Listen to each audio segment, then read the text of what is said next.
Hello, I'm Adina and I guide high-achieving men and women create extraordinary lives and love ecstatic relationships. If this is something you're interested in, then please keep watching.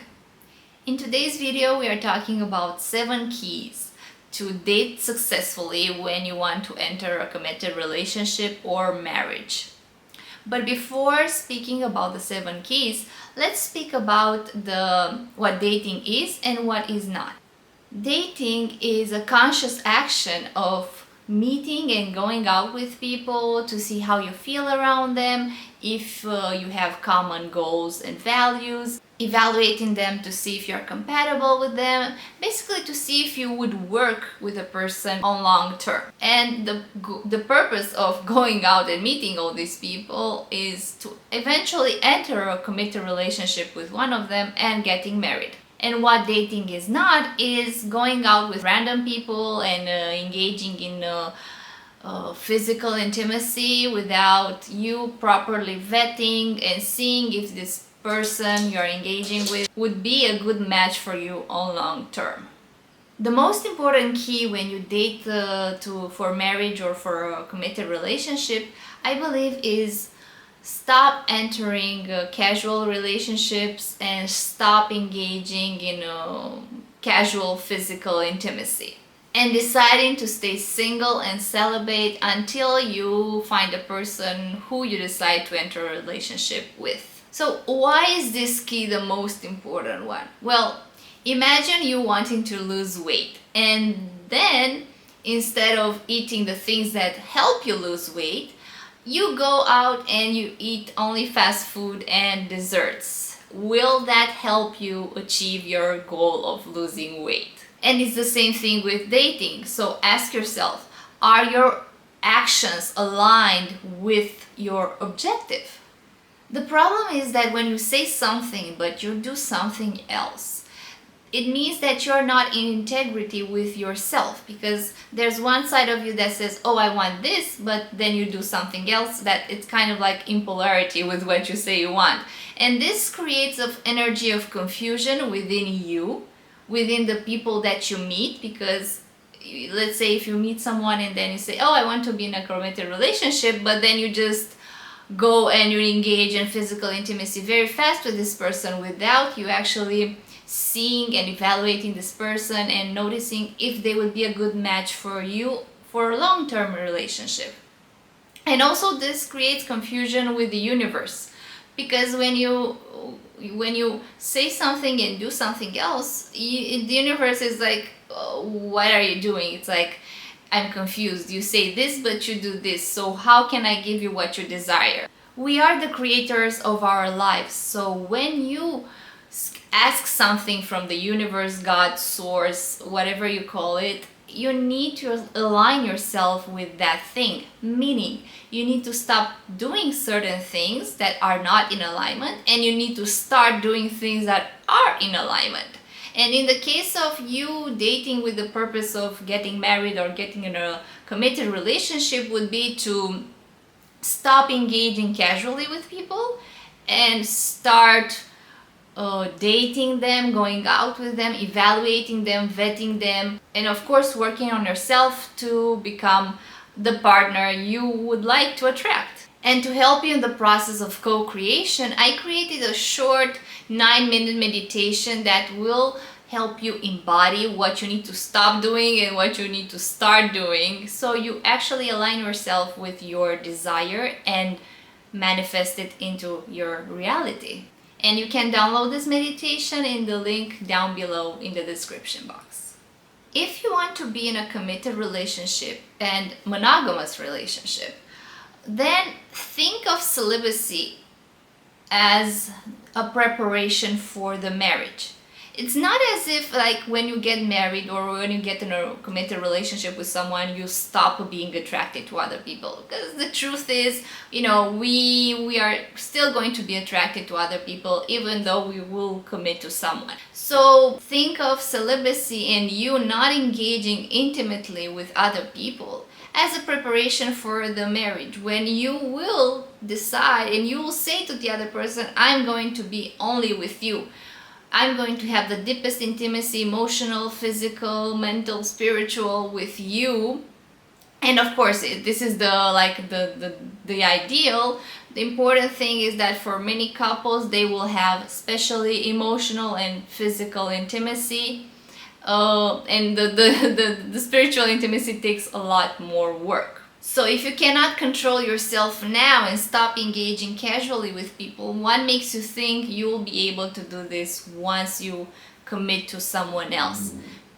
And yes, you may be able to do this, let's say, for the first part of the relationship when there's that powerful attraction and chemistry, but once, the relationship progresses, things change and the attraction needs to be consciously sustained by both of you. And mastering your sexual energy is one of the keys of living a fulfilling life, together with mastering your mental plane, which means mastering your thoughts and you choosing your own thoughts and observing them and noticing, oh, does this thought really help me, or is it more like a blockage that it's in my way to where I want to go? Here is the problem that most of people have. So you have a desire. In this case, the desire of entering a committed relationship or getting married. And then the problem is that your thoughts and your actions do not align to the desire.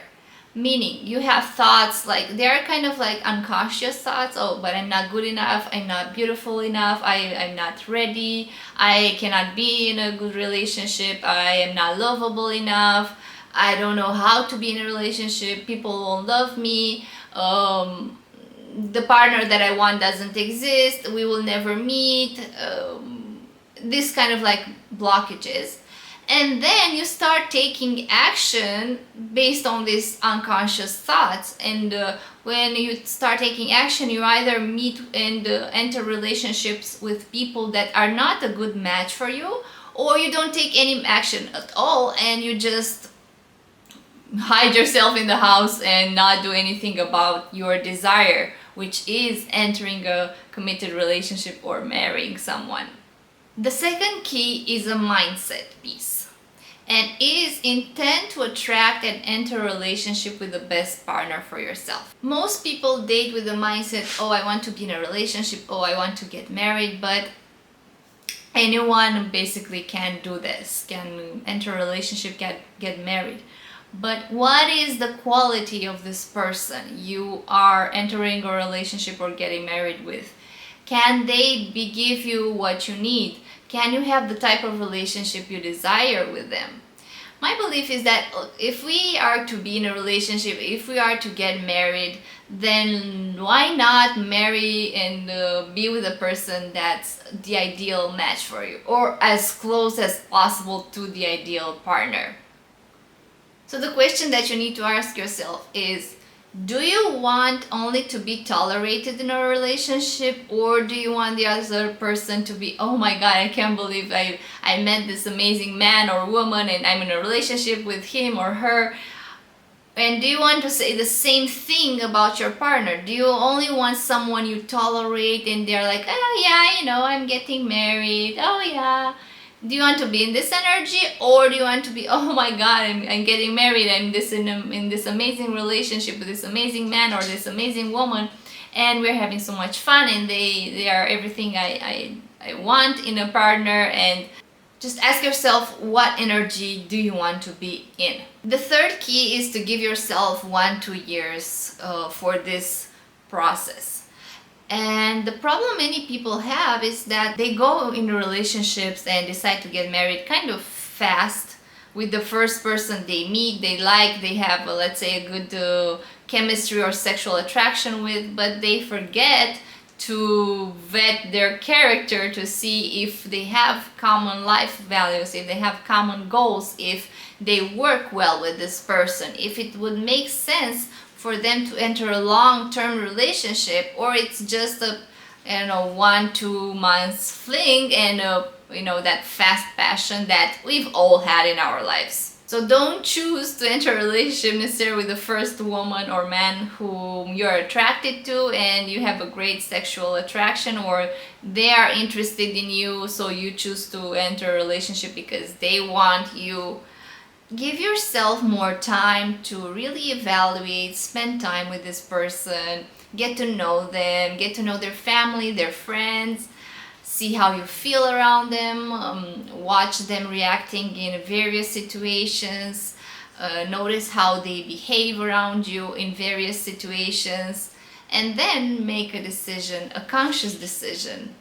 Also, in this period, do the inner work necessary for you to attract the ideal partner for you. Meaning, do the emotional healing, do the sexual mastery. When I say sexual mastery, meaning you mastering your own sexual energy and you becoming the best possible lover or mistress you can possibly be. And of course you'll expand and grow with this person you'll enter a relationship with. However, wouldn't it be an amazing gift to give to your future partner, you being this sensual and a very ecstatic lover or mistress? Also, improve anything that needs to be improved. Maybe you need to take more care of your body, of your health, of your material assets. Maybe you need a better job so you can support a family once you find the person to create it with. And do also the outer work, meaning meeting people, going out with them, evaluating them, vetting them, being very present and observing how you feel, how they react, how they act, and if you guys work together. The fourth key is get clear with what you want and what you need in a relationship. The reason why so many people are unhappy in their relationship is because their needs are not met. And of course, you'll never find one person to meet all your needs. But the idea is to find one person that will meet your most important needs when it comes to relationships and romantic relationships especially. So get clear on your life values, what qualities you like in someone and you desire in a partner, what attracts you to other people, what fulfills you and makes you happy, what you are not going to accept in a relationship, how you want to live your life, whether you want to start a family, focus more on traveling, focus more on your career or a project or a mission that you have in the world. And then choose a partner who is aligned. For example, if you want to spend your next 5-10 years traveling, then choose a partner who has a similar objective. Because if you choose a partner that wants a family in the following years, you just are not compatible from the point of view of life goals. It won't make sense. You won't work together with this person because you want different things, and it's like you are going this way and they are going this way, and you see there's no relationship. The relationship needs to go in a similar direction. And don't make the mistake many people make of choosing a partner based solely on the sexual attraction. This is, from my perspective, it's like only eating the cream on the cake and then throwing away the whole cake. Well, why don't you want to have the whole cake and have also a good foundation and have common life values and common goals and the qualities you desire in a person, and also sexual chemistry, because you can have them all in one person. It's just a matter of you aligning yourself with what you desire and deciding that, yeah, this is what I'm going to have. I'm going to have it all. The fifth key to date successfully for marriage is become the partner you want to attract. Meaning, if you want to marry an honest person, then become honest yourself. If you want to marry a person who is caring and kind, then also display this type of behavior. If you want to marry someone who loves, appreciates, respects you, and then also show yourself love, respect, and appreciation, and show also this in the relationship with other people. Thing is that to attract something, you need to become that thing too and become the reciprocal of that thing. The sixth key is surrender the who, when, how, where. You will not know who this person is, when you will meet them, how, where. So just surrender these things because these are not in your control. In your control is your inner world and what you decide to do. If you decide to meet people or to stay indoors, if you decide to go and live your best life or just complain how you are single and nobody wants to be in a relationship with you. So focus on what depends on you and leave the rest to the universe. As I said earlier, we co-create with the universe. We put a desire out in the universe, and the universe, based on our energy and actions, like rewards us with the what we desire or something better when we ourselves are in alignment with our desire. The seventh and a very important key to this process of attracting your ideal partner and entering a relationship with them is understand the polarity of feminine and masculine energy. So both men and women have feminine and masculine energy. For example, taking the lead, solving a problem, having a goal, having a direction, being direct in a conversation stem from our masculine energy. Whereas relaxing, going with the flow, receiving something, doing something just because you enjoy it, asking for help stem from our feminine energy. We need to understand that men and women have similarities. Of course, we are all human beings. However, we have a different biological map. We work in a different way. We look differently. We have different hormones. And hormones are real and have real effects on our bodies. As women, we have things that men don't have. For example, we have menstruation. We can give birth. We can get pregnant. Of course, these things men do not have. And also men, because they have a higher amount of testosterone, they have heavier bodies. They have more endurance and strength than us women. But how does feminine and masculine energy apply when we're talking about relationships? Well, you need to understand that when it comes to romantic relationships, the polarities attract, meaning the masculine energy attracts the feminine energy. The feminine energy attracts the masculine energy, whereas feminine, they repel, and also masculine, they repel. The problem is that because of the changes of the society has been through in the previous 60-70 years, women have started using more their masculine energy. And this is not necessarily the problem. The problem is that they use more their masculine energy when it comes to men and to romantic settings, meaning in dating and in their marriages. And this leads to the man going into his feminine energy more, because if she holds the masculine energy in the relationship, then in order for them to keep the attraction, the man needs to go into his feminine energy. So how does dating from feminine and masculine energy look like?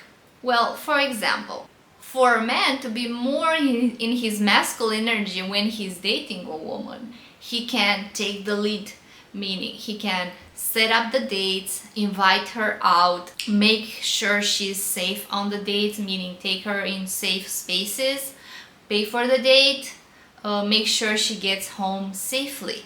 For a woman to be more in her feminine energy, this looks like allowing the man to invite her out and for her not to invite him out. Telling him her desires, for example, when the man asks you, so where would you like to go for our date? You can say, oh, I prefer Italian food, or I've heard of this place that's new and I'm so curious to go there. Or, oh, I usually enjoy this place I found 2 years ago. Just tell him what it would make you happy, because when a man asks you out on a date, he wants to make you happy. He wants to impress you. He wants you to see that, oh my God, this man is an amazing man. He can make me happy. He can give me what I desire. And they want that. A good man will want that. Just a note here on the topic of who pays on dates. I believe it's the masculine thing for the man to pay the day for the dates, and it's the feminine thing for the woman to accept that the man pays.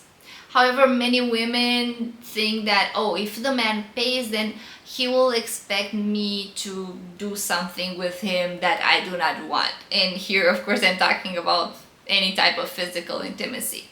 And look, anyone can expect anything from you. It doesn't mean that you are going to just give them what they want just because they want it. That's not how relationships work. Also, how you can repay the man for him paying for the lunch or for the dinner is you enjoying yourself, you being in a good mood, you smiling at him, having a beautiful conversation with him. Enjoy the company, enjoy the food, thank him for the date and for him paying, and basically be a pleasant company for him. Of course, this doesn't mean being a pleasant company that you need to accept any disrespect or any strange behavior that this person may display. I'm assuming here that you're going out with a good man, not with a predator.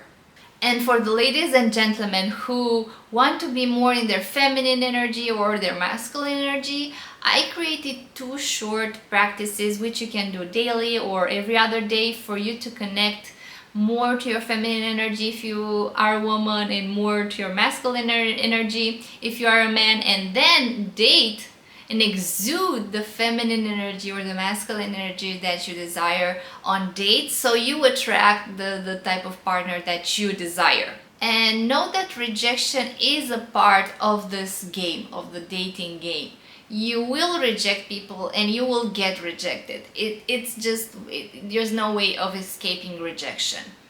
The important thing is that you are looking for one person and this person is your ideal partner. So whoever rejects you, it's not your ideal partner, and whoever you reject, they may as well not be your ideal partner. A romantic relationship is not the end all be all of our lives. However, a good romantic relationship can help us become more happy than we already are, whereas a bad romantic relationship can make us really unhappy and actually can make us physically sick. So love yourself enough and take care of yourself and put yourself first when you go out with people, and just make sure that the people you go out with are respectful, they care about your well-being. They even though you are not a good match for each other, you are still respectful, and let's say you part ways in a kind manner. And trust that the right person will come into your life at the right moment, and your job is to recognize this person and to do your work of being a good partner for them too. And throughout the dating process, you will meet many people, and use this opportunity to get to know yourself better. Get really clear on what you could never accept from a partner, and get really clear on what you really want in a partnership. Observe what you could improve in yourself, how you could become a better partner for your ideal partner. Thank you so much for watching this video, and if you found it helpful, please give it a like so other people can find it, and I appreciate spending your time and energy here. I hope to see you in my next video, and until then, enjoy life, love, and ecstasy.